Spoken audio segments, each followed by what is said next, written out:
நரியம்பேட்டை கிராம மக்கள் அனைவருக்கும் அடியேன் சிரம் தாழ்த்தி அனைவரையும் வருக வருக என்று அழைக்கின்றேன்.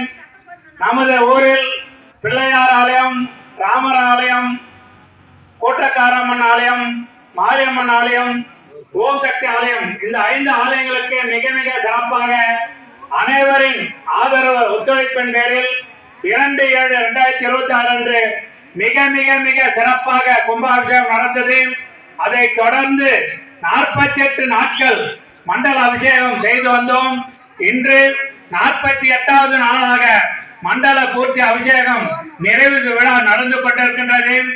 ஊர் மக்களும் அடியார்களும் பெரியோர்களும் தாய்மார்களும் இந்த விநாயகர் ஆலயத்து அருகில் வந்து இந்த விழாவை சிறப்பு செய்ய வேண்டும் என்று அனைவரின் சார்பாக அடியேன் பிரார்த்தனை செய்கின்றேன். நமது ஊர் மக்கள் அனைவரும் நலமாக இருக்கவும், உலகத்தில் உள்ள அனைத்து உயிர்களும் அனைத்து மக்களும் நலமாக வாழ வேண்டும் என்று எல்லாம் அல்ல நமது ஊர் மக்களையும் அனைத்து தெய்வங்களையும் பிரார்த்தனை செய்து வருக வருக என்று சொல்லி அனைவருக்கும் அடியேன் சிரம் தாழ்த்தி நன்றி சொல்கின்றேன். திருச்சிற்றம்பலம், தில்லையம்பலம், திருச்சிற்றம்பலம், தில்லையம்பலம்.